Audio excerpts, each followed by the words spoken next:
विद्यार्थियों, आज हम कक्षा 10, 11 व 12 में व्याकरण खंड में काव्य सौंदर्य के तत्व रस के बारे में वर्णन करेंगे।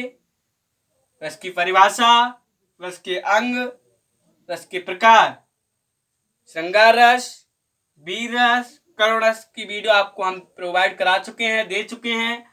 आज हम हास्य रस के बारे में बताएंगे जो 10th फर्स्ट ईयर और इंटर सभी में है, सभी पाठ्यक्रम में है। तो हम हास्य रस के बारे में जानेंगे। हास्य रस क्या होता है? हास्य मतलब वो ही नहीं कि जो हमारे बुक्स में या फिर यहाँ छपे हुए वही उदाहरण हम उनको याद करें, फटाफट रट लें और उनको लिख दें, नहीं। जहां किसी काव्य को यानी कि ऐसी कोई कविता हो, उसको पढ़कर सुनकर हमें हंसी आए, या फिर किसी की वेशभूषा को देखकर, आकृति को देखकर या उसके स्वभाव को देखकर जब हमारे हृदय में हास्य नामक स्थायी भाव उत्पन्न होता है, हंसी उत्पन्न होती है, तो वहां हास्य रस होता है। कह सकते हैं परिभाषा में कि हास्य जहां किसी काव्य को पढ़कर, सुनकर या ऐसे किसी दृश्य को देखकर या किसी की वेशभूषा को देखकर जब हमारे हृदय में हास्य नामक स्थायी भाव उत्पन्न होता है, तो वह हास्य रस की उत्पत्ति होती है। जैसे किसी कवि ने कहा है कि इतने मोटे पेट के ऊपर सेठ जी पहने माला। एक सेठ जी है, उनका बहुत मोटा पेट है और उस पर उन्होंने माला पहन ली।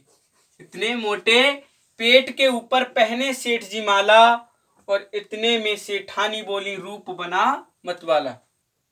तो हम कह सकते हैं कि प्रस्तुत पंक्तियों में पूर्ण रूप से हास्य रस है, क्योंकि यहां सेठ जी की वेशभूषा को देखकर सेठानी के हृदय में हास्य नामक स्थायी उत्पन्न हुआ है, तो इसलिए पंक्ति पूर्ण रूप से हास्य रस है। एक और उदाहरण से हम समझते हैं कि लाला लाला ले आए गए, 12 पूड़ी खाए गए। लाला लाला ले आए गए, 12 पूड़ी खाए गए, और मिर्च लगी तो रोए गए, और बूरो धरो हंस गए, लाद दई तो घुस गए। इसका यानी कि कवि ने लिखा है कि इतने हास्य में उसको बढ़ा दिया है, बड़ा चढ़ा के, तो उसको सुनकर एकदम कविता को सुनकर हमें हंसी सी आ रही है ना, हंसी का भाव उत्पन्न हो रहा है। तो जहाँ ऐसी कविताएं हों, तो हास्य रस के कवियों ने बहुत सारी कविताएं लिखी, उनका तो वर्णन मैं इस वीडियो में नहीं कर पाऊंगा क्योंकि बहुत बड़ी वीडियो हो जाएगी। तो जहाँ जिन कविताओं को, भजन को सुनकर, गानों को सुनकर हमारे हृदय में हास्य नामक स्थायी उत्पन्न हो, तो समझ लो वह हास्य रस है। दूसरा हमारा है रौद्र रस। रौद्र रस का स्थायी भाव होता है क्रोध, और क्रोध कब आता है? जब हम किसी के द्वारा अपमान सहते हैं। तो हम कह सकते हैं कि जहां किसी व्यक्ति को दूसरे व्यक्ति के द्वारा अपमानित किया जाता है, सीधे शब्दों में कि जहां किसी व्यक्ति को किसी दूसरे व्यक्ति के द्वारा अपमानित किया जाता है, तो वहां रौद्र रस होता है। उसके हृदय में क्रोध नामक स्थायी भाव उत्पन्न हो जाता है, तो वहां रौद्र रस होगा। इसकी हम परिभाषित कैसे करेंगे कि जिस काव्य को पढ़कर, सुनकर, लिखकर या ऐसे किसी दृश्य को देखकर हमारे हृदय में या किसी के द्वारा अपमानित करने पर हमारे हृदय में क्रोध नामक स्थायी भाव उत्पन्न हो, तो वहां रौद्र रस होगा। जैसे जनक जी ने जब धनुष उठाने के लिए स्वयंवर हुआ था, तो सब लोगों से कहा था कि जनक जी ने एक बात कही थी, तो वहां लक्ष्मण अपमानित हुए थे। क्या कहा था जनक जी ने कि हे दीप दीप के राजा हो, हम किसे कहें बलशाली है, हमको तो यह एहसास हुआ पृथ्वी वीरों से खाली।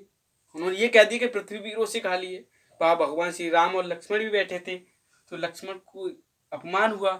जब अपमान हुआ तो उनके हृदय में क्रोध नामक स्थायी भाव उत्पन्न हुआ, और उन्होंने काव्य पंक्तियों में, एक राधेश्याम रामायण में क्या कहा कि ये धनुष पुराना घिसा पिटा, ये धनुष पुराना घिसा पिटा, तिन केसा किस गिनती में है, सैकड़ों कोस तक ले दौड़ूं, इतना तो बल उंगली में है। तो वहां पर लक्ष्मण को एकदम क्रोध आया, तो उन्होंने ये बात कही थी। तो इन पंक्तियों में भी रौद्र रस है। रौद्र रस का मतलब होता है किसी व्यक्ति के द्वारा अपमानित करने पर जब हमें क्रोध आ जाए। ऐसे ही लक्ष्मण ने परशुराम का अपमान किया, परशुराम से कहा, परशुराम लक्ष्मण को फिर अपमानित किया, तो लक्ष्मण ने परशुराम से फिर कहा था कि आंखें से आंखें लक्ष्मण ने परशुराम से कहा कि आंखों से आंखें जलती हैं तो आंखें मूंद चले जाओ, मूंद का मतलब बंद करे चले जाओ, आंखें मूंद चले जाओ। छाती से छाती जलती है, छाती पर हाथ मले जाओ। जब बिना बुलाए आए हो तो बिना कहे जा सकते हो, अपराध धनुष खंडों का है तो इनको ले जा सकते हो। तो वहां पर भी परशुराम के अपमान करते पर लक्ष्मण को क्रोध आया था। तो इन पंक्तियों में पूर्ण रूप से रौद्रस है। तो मैं अपनी वाणी को यहीं समाप्त करता हूँ, क्योंकि वीडियो बहुत लंबी हो जाएगी। इससे आगे के रस के बारे में अगली वीडियो में वर्णन करूंगा। मैं आशा करता हूँ सभी छात्रों को ये वीडियो समझ में आई होगी। अभी के लिए इतना ही, धन्यवाद।